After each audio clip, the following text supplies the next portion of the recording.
aliança da ciência e da religião. Olá a todos. Prosseguindo neste primeiro capítulo do Evangelho segundo o Espiritismo, não vim destruir a lei. Este subitem do capítulo, Allan Kardec faz uma análise rápida da aliança da ciência e da religião. Nós vamos encontrar no Livro dos Espíritos, na questão número 27, uma pergunta que Allan Kardec apresentou aos espíritos. Haveria, assim, dois elementos gerais no universo, a matéria e o espírito? E a resposta que os espíritos superiores deram a esta pergunta foi sim, há dois elementos gerais no universo, a matéria e o espírito. Mas acrescentaram que, acima de tudo, Deus, o Criador, Pai de todas as coisas. Essas três coisas são o princípio de tudo o que existe. Deus, Espírito e matéria. A Trindade universal. Então veja a força desta resposta quando nós examinamos os estudos que a humanidade tem feito desses dois elementos gerais que são possíveis de se estudar, são a matéria e o espírito. Só que os que estudam a matéria, a ciência, e os que estudam o espírito, a parte moral, a religião, têm sido, ao longo do tempo, dissociadas. Uma discorda totalmente da outra, não é? Gerando, assim, a incredulidade, gerando, assim, a intolerância. A incredulidade por parte da ciência, a intolerância por parte da religião. Nós estamos vendo isso o tempo todo. Por que isto acontece, afinal? Por que estas duas vertentes do interesse humano, matéria e espírito, ciência e religião, não se entendem? Acontece que há um vazio entre elas, não há algo que as torne mutuamente colaborativas por falta do conhecimento das leis que regem o mundo espiritual e as relações com o mundo corpóreo. Olha só, porque no momento em que você tem relações bem estabelecidas entre as leis do mundo espiritual, as leis que regem o mundo espiritual e as suas relações com o mundo corpóreo, tem-se aí, neste caso, um canal de diálogo com a ciência. Então, a fé e a razão acabariam por andar juntas, fortalecendo-se mutuamente. Sobretudo, a religião teria uma força extraordinária, porque fundamentada na razão. Não haveria mais como contraditar. Mas seria o Espiritismo essa fonte de ligação, esse termo de ligação entre a ciência e a religião? Veja que interessante. No século XIX, no século XVII, em 1637, René Descartes, ele publica na Holanda o seu discurso sobre o método. Esse discurso sobre o método, muito conhecido nos meios acadêmicos atualmente, estabelece praticamente um método científico para estabelecimento da verdade, para encontrar a verdade. O René Descartes, ele estabeleceu assim 4 passos, digamos assim, que constituem o centro do seu método, o seu método científico para o estabelecimento da verdade. Veja só, eu vou trazer aqui, comentar, esse tema, o discurso do método, é muito conhecido, pode-se procurar aí no Google, no YouTube, nós vamos encontrar isso facilmente, né? Então, o René Descartes, ele apresentou 4 passos para obter com máxima segurança o estabelecimento da verdade a respeito de determinada questão. Veja só, primeiro, jamais acolher alguma coisa como verdadeira que eu não conhecesse evidentemente como tal. Isto é, de evitar cuidadosamente a precipitação e a prevenção. Isto é, buscar uma evidência, evitar o juízo. Não é você fazer um julgamento preliminar, isto por causa daquilo, não. Evitar isto. E nós vamos verificar no estudo do histórico das atividades de Allan Kardec que ele cuidou exatamente disto aí. Ele evitava o julgamento, ele comparava as fontes, ele trabalhou no início, inclusive, das suas pesquisas, ele recusou aquilo tudo, falando, tem que me provar que essas mesas que respondem à pergunta têm cérebros, têm nervos. Depois ele foi vendo, encontrando evidências que o levou a pesquisar aquilo tudo, e ele acabou trabalhando na sequência dos seus estudos, quase 1000 centros espíritas em todo o mundo, não é? Buscando a concordância universal do ensino dos espíritos. Isto está bem de acordo com o método de Descartes, né? Veja o segundo. Dividir cada uma das dificuldades que eu examinar em tantas parcelas quantas possíveis e necessárias fossem para melhor resolvê-las. Então, fazer uma análise, né?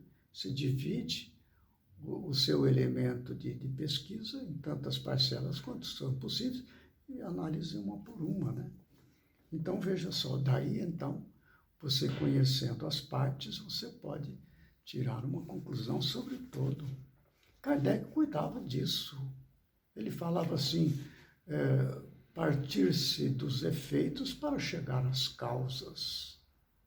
Ele obedecia na sequência do seu trabalho de pesquisa, que acabou resultando na doutrina espírita, no método racional do Descartes. Você vê, o Descartes publicou em 1637 e Kardec publicou o Livro dos Espíritos em 1857. 220 anos depois de Descartes, o seu método científico para a obtenção da verdade já estava muito conhecido nos meios acadêmicos da Europa. Kardec era um estudioso, ele era um professor, ele era um homem de ciência, muito cuidadoso no seguir os avanços da ciência de sua época. Então, ele estabeleceu a doutrina espírita após uma metodologia rigorosamente científica, baseada na razão. não é? O terceiro procedimento sugerido por Descartes é o seguinte: conduzir por ordem meus pensamentos, começando pelos objetos mais simples e mais fáceis de conhecer, para subir pouco a pouco, como por degraus, até o conhecimento dos mais compostos. Nós vamos constatar, quem já teve a oportunidade de ler e estudar o Livro dos Espíritos, exatamente o que ele faz. Ele vai compondo as ideias, as perguntas que ele vai apresentando aos espíritos, obtém uma lógica sequencial, onde, ao cabo de algumas questões em torno daquele tema, ele vai chegando a uma conclusão. É muito interessante fazer uma leitura do Livro dos Espíritos observando a lógica que Kardec utiliza na obtenção das suas conclusões, que ele estabelece assim como leis de Deus. Ele conclui, né, que aquilo é uma regra que vale sempre. Né? E para o quarto ponto, né, que seriam esses preceitos lógicos estabelecidos por Descartes, né, no século XVII, é o seguinte: fazer em toda parte enumerações tão completas e revisões tão gerais que eu tivesse a certeza de nada omitir. Nós vamos ver isso na obra de Kardec. Ele publicava artigos na Revista Espírita, que ele fundou em 1858. Esse livro que nós estamos estudando, que é o Evangelho segundo o Espiritismo, foi publicado em 1864, de modo que ele tinha 6 anos de publicações mensais, de artigos, de estudos, de comunicações mediúnicas na Revista Espírita, tinha publicado já o Livro dos Espíritos, ele já tinha publicado o Livro dos Médiuns, não é? E ele detinha, no momento em que ele escreve o livro O Evangelho segundo o Espiritismo, um conteúdo de informações muito grandes, sempre seguindo o mesmo roteiro da metodologia científica que era vigente na sua época e que tinha sido estabelecida por Descartes. Não é? Então, o que nós vemos que a doutrina espírita, ela se apresenta ocupando este vazio existente entre ciência e religião, na medida em que apresenta as leis que regem o mundo espiritual e as relações entre o mundo espiritual e o mundo corporal. Não é? Por que isso é tão importante? Veja bem, tanto a matéria como o espírito são criações de Deus. A ciência que investiga a matéria e a religião que lida com o espírito, com a parte moral, os dois lidam com leis de Deus. Mas, no entanto, não se entendem, isso não tem sentido. Então, o trabalho que Jesus trouxe para a Terra, incluindo aí a Moisés, depois ele próprio, e aí a doutrina espírita como terceira revelação, precisa ser completada. Esses dois elementos da lei de Deus, Deus não criaria leis onde não fossem compatíveis, não é? Espírito e matéria convivem o tempo todo junto, fazem parte da mesma criação divina.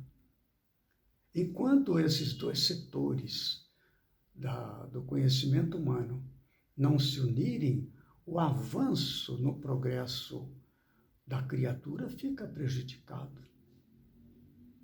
Este é o ponto, né? Você veja que a tal ponto o cuidado que a espiritualidade tinha com esta questão de que a verdade a respeito das leis que regem o mundo espiritual e suas relações com o mundo corporal, o cuidado era tão grande que há uma comunicação dada pelo espírito Erasto, que está no Livro dos Médiuns, no capítulo 20, no item 230. Não é? Os espíritas que estudam a mediunidade vão se lembrar desta passagem porque ela é muito repetida no meio espírita. O espírito Erasto, nesta mensagem que ele passa a Allan Kardec, é a seguinte, que é melhor repelir 10 verdades do que admitir uma única falsidade, uma só teoria errônea. Veja o cuidado para que não haja a possibilidade de a ciência vir a recusar os ensinamentos provenientes da pesquisa espírita, das leis trazidas pelo meio espírita. É necessário que haja uma junção desses dois universos do conhecimento humano, a ciência e a religião. Então veja o cuidado da espiritualidade, para que haja o progresso. Porque se as duas trabalharem separadamente, uma vai tratar de não aceitar, né, da incredulidade a respeito da religião. E a religião vai manter a sua intolerância a respeito da ciência. Não, porque está escrito no livro, a Bíblia, assim e tal. Mas não. Quando nós temos a doutrina espírita, que é a chave que desvenda para nós as relações entre esses dois universos, da ciência e da religião, nós vamos vendo a lógica do ensinamento contido nos ensinos da Bíblia, não é? Agora, quando a gente conhece um pouco mais a doutrina espírita, nós vamos ler os ensinamentos de Jesus no Novo Testamento, né? Os profetas, Moisés lá na Torá e tudo mais, a satisfação que nos dá de compreender a lógica de tudo aquilo ali, a fundamentação científica que nós podemos encontrar naquilo que está escrito, como símbolo, muito simbólico às vezes, mas nós vamos compreendendo, vai desvendando, não há mais o mistério, aquela questão de você acreditar porque é um dogma, porque diz que é, não. A razão te diz assim. E assim nós progredimos, avançamos. E é necessário dizer que a lei do progresso é uma lei de Deus. Veja só, eu encontrei aqui neste livro, olha só, acho que muitos de vocês já conhecem, né? Esse é o Einstein, né?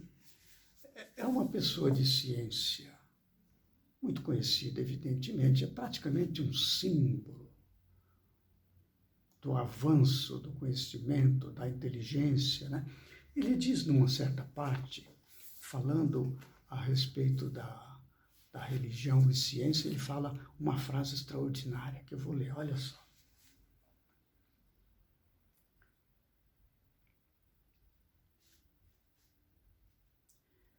O sentimento religioso cósmico é o motivo mais forte e mais nobre da pesquisa científica. Olha só. Então veja como esse gênio da nossa ciência, o sentimento que o movia na busca da verdade, olha só. Ele fala, ele adianta o sentimento dele da seguinte maneira, falando da religiosidade dele. Ele não fala de religião no sentido institucional, nas dificuldades que nós sabemos que existem, né? Então, ele fala o seguinte, da religiosidade da parte dele, ele se revela na sua religiosidade. Ele fala assim: prefiro a atitude de humildade que corresponde à debilidade da nossa compreensão intelectual da natureza e do nosso próprio ser. Vou ler de novo. Prefiro a atitude de humildade que corresponde à debilidade da nossa compreensão intelectual da natureza e do nosso próprio ser. Olha essa pessoa unindo a parte religião, um ponto de vista de religiosidade, não de dogmas e imposições, além da razão, nada disso. Ele é um homem absolutamente razoável. Não é? A união entre esses dois elementos. Ele, como um cientista, ele chega num ponto dizendo uma frase muito conhecida, vocês vão se lembrar, muitos de vocês. Ele diz assim: a situação pode ser expressa por uma imagem, referindo-se à ciência e à religião. A ciência sem religião é manca. A religião sem ciência é cega. Extraordinário, não? Então, eu vou deixar estas colocações para a necessidade de nós buscarmos nos instruir, conhecer, caminhar pela razão. A humanidade, após Descartes, já entrou na idade da razão, que é uma etapa evolutiva do ser. Nós viemos do instinto, não é? Passamos pela inteligência e adentramos a razão. Essa é a etapa na qual nós estamos entrando e precisamos avançar dentro desta etapa evolutiva no caminho eterno. E a razão tem que entrar no estudo da religião, com certeza. Até porque a ciência já vai encontrar elementos do mundo espiritual. No avanço que a ciência está, é preciso haver essa conjugação para que avancem conjuntamente a ciência e a religião. Nós estamos entrando na idade da razão. A próxima etapa da evolução, após nós desenvolvermos a razão como o norteador de nossas escolhas, de nossa vida, é a humanidade. Não é? Entra da inteligência para a razão, da razão para a humanidade. A humanidade está um pouquinho ainda difícil de apontar aqui na Terra. Nós estamos na idade da razão. Então, esta é a mensagem que eu trago para a gente examinar hoje e que Kardec nos trouxe numa breve análise, né? A aliança da ciência e da religião. No próximo vídeo, nós vamos comentar, concluindo assim este capítulo 1 do Evangelho segundo o Espiritismo, a nova era, quando vamos comentar alguns aspectos de 3 comunicações mediúnicas deixadas e que constam deste capítulo. Até lá, então.